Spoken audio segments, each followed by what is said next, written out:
What if the wildfires weren't just nature's doing, but part of a plan for power and money?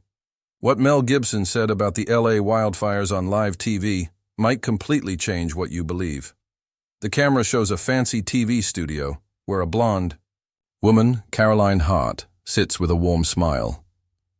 Normally, her presence reassures viewers that things are okay. But today feels different. Sitting across from her is Mel Gibson, looking calm but serious. The conversation has a heavy, important tone. Even through the screen, the energy is intense. Caroline starts speaking, her voice steady but curious.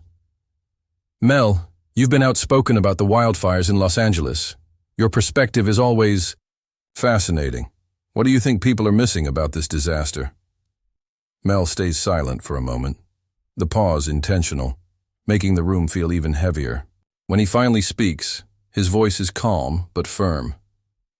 Caroline, there's something no one is talking about. Not the media, not the government, no one. The atmosphere shifts. Caroline's smile fades just slightly, replaced by a hint of worry. Behind the scenes, producers exchange uneasy looks. This isn't the conversation they expected. Mel leans forward, resting his hands on his knees, as if steadying himself. The fires, they're not random. There's a pattern. Caroline. A very specific pattern, Mel says, his tone firm. Caroline's brow furrows. A pattern? What kind of pattern are you talking about? Mel turns to the camera, his words slow and deliberate.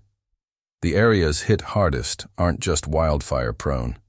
They're connected to something much darker, something planned. I can't stay silent about this anymore. His words linger in the air, heavy and unsettling. Caroline, ever the professional, tries to steady the interview, but her curiosity slips through. Are you saying these fires are intentional? She asks. Mel doesn't blink. Not in the way people think, but they're not accidents either. The tension in the room is almost electric. Across the country, people watching at home grab their phones to record what feels like a moment they'll never forget. But just as the suspense builds, Mel stops mid-sentence. Mel's expression is unreadable. I'll explain, he says, his voice calm but intense. But you'll want to hear all of it. What he reveals next is far more unsettling than anyone expected. As his words sink in, Caroline takes a moment to compose herself. Her professional exterior holds, but there's no hiding the weight of the conversation. She leans forward slightly, her tone steady, but curious. Let's take a step back, Mel. You've mentioned a pattern, but before we go there, can you tell us what you've observed with these fires? Mel exhales deeply, leaning back in his chair. His tone turns somber. Look, Caroline, these fires have ripped through entire neighborhoods. Pacific Palisades, Malibu Canyon, Topanga. The destruction isn't random or just nature doing its thing. It's strategic. These are high-value areas, home to billion-dollar estates, prime land, and people with influence. As he speaks, the screen cuts to haunting images of scorched hillsides and smoldering ruins. Scenes flash on the screen, heartbreaking moments that have become all too familiar. Families stand in shock, clutching charred photo albums. Firefighters, covered in soot, work tirelessly. Pets wander, lost in the chaos. Mel gestures toward the screen, as if urging the audience to really look. These fires, he says, his voice heavy, aren't like the ones I remember from years ago. They're faster, hotter, and far more destructive. It's like they're feeding on something unnatural. Caroline cuts in, her tone sharper now. Unnatural? Are you suggesting foul play? Mel nods slowly, his eyes narrowing. I've spoken to scientists, firefighters, and locals who've lived here their entire lives. They've never seen fires act like this before. It's as if the conditions are being manipulated, sped up. And the areas hit the hardest? They just so happen to overlap with land development projects and resource-rich sites. Extraction sites and, well, agendas, Mel continues, his voice steady but charged. At home, Viewers sit glued to their screens, his words striking a chord. Questions they'd quietly wondered about but never dared to say aloud. Caroline tilts her head slightly, her blonde hair catching the light as she shifts in her seat.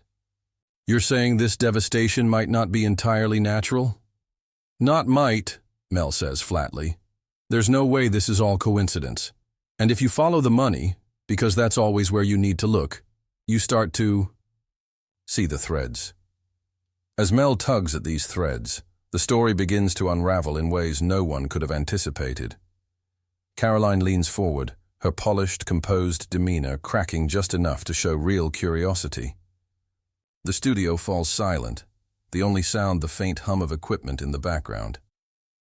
"Mel," she says cautiously, her tone edged with both curiosity and apprehension. "What threads are you talking about? What have you uncovered?" Mel's gaze sharpens, and his voice drops, commanding attention.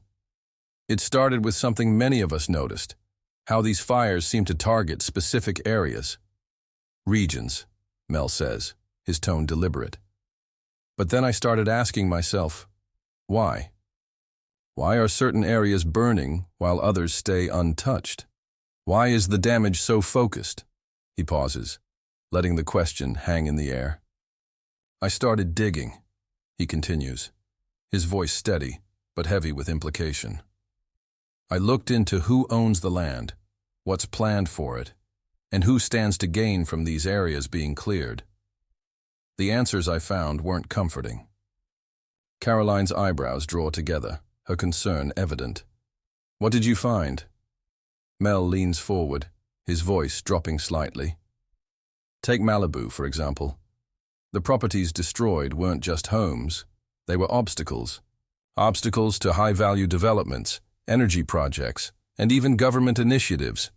In one case, land that had been tied up for years in environmental protection battles suddenly became open for use. Why? Because the fire cleared every single restriction." Caroline glances at her notes, her polished composure faltering as she processes his words.